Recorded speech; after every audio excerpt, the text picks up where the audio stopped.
આજની સ્ટોરી એક કુંભાર, શ્રી કૃષ્ણ અને મૈયા યશોદા.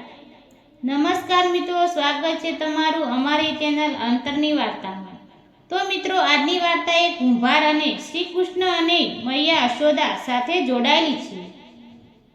તો વાર્તા સાંભળવા પહેલા વિડીયોને લાઈક અને ચેનલને સબસ્ક્રાઈબ કરી લો.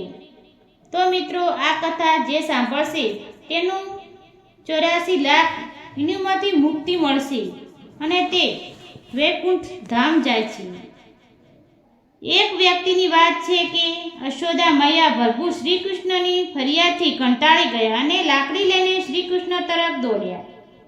જ્યારે પ્રભુજી તેમની મૈયાને ગુસ્સામાં જોઈ ત્યારે તે પણ તેમને બચાવવા કરવા માટે ભાગવા લાગ્યા. ભાગતા ભાગતા શ્રી કૃષ્ણ એક કુંભાર પાસે પહોંચ્યા. કુંભાર તો તેની માટીના માટલા બનાવવામાં વ્યસ્ત હતો, પરંતુ જેવા કુંભારે શ્રી કૃષ્ણને જોયા તો તે ઘણા રાજી થઈ ગયા. કુંભાર જાણતા હતા કે શ્રી કૃષ્ણ સાક્ષાત પરમેશ્વર છે. ત્યારે પ્રભુજી કુંભારને કહ્યું કે કુંભારજી, આજે મારી મૈયા મારા ઉપર ઘણી ગુસ્સે છે. તો મૈયા લાકડી લઈને મારી પાછળ આવી રહી છે. ભાઈ, મને ક્યારે છુપાવી દે લો.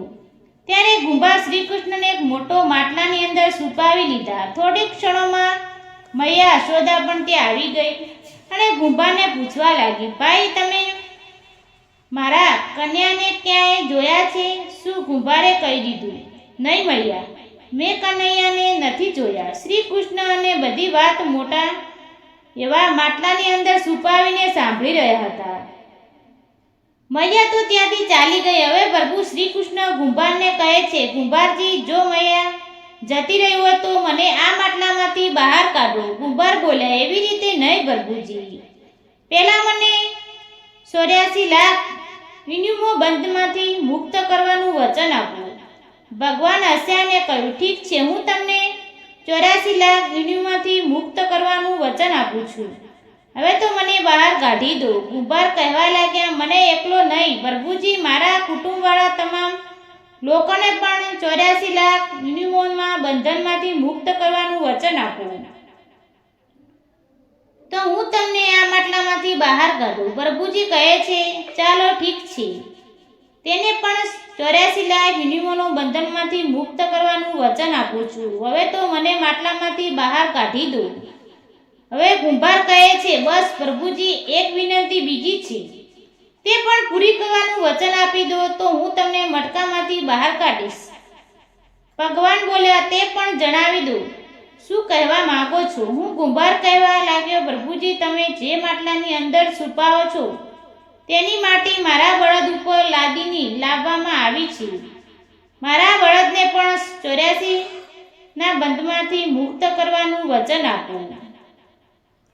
ભગવાનને કુંભારના પ્રેમ ઉપર પ્રસન્ન થઈ છે. તે બળદને પણ 84 ના બંધનમાંથી મુક્ત થવાનું વચન આપ્યું.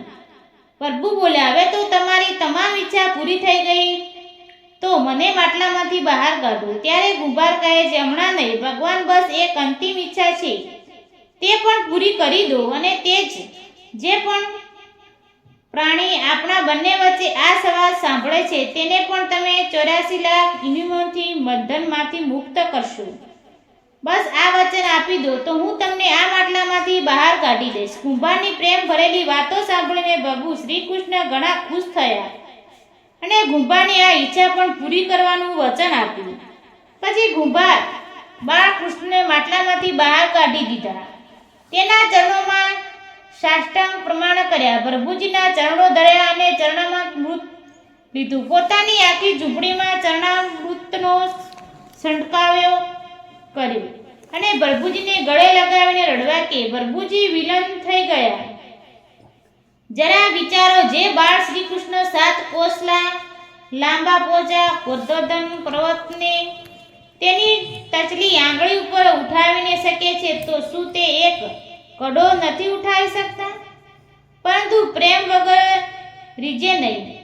નટવર નંદ કિશોર કોઈ કેટલા પણ યજ્ઞ કરે, અનુષ્ઠાન કરે, કેટલા પણ દાન કરે, ભલે કેટલી પણ ભક્તિ કરે, પરંતુ જ્યાં સુધી મનમાં પ્રાણી માત્ર માટે પ્રેમ નહીં હોય ત્યાં સુધી ભગવાન શ્રી કૃષ્ણ મળી નહીં શકે. એટલે જ આપણા વડીલો પ્રેમ ભાવ ભક્તિ રાખો. જો મિત્રો તમને આવી જ ધાર્મિક વાતો સાંભળવા માટે છો તો અમારી ચેનલ પર એટલે કે અંતરની વાર્તાને સબસ્ક્રાઇબ કરી લો. જય શ્રી કૃષ્ણ.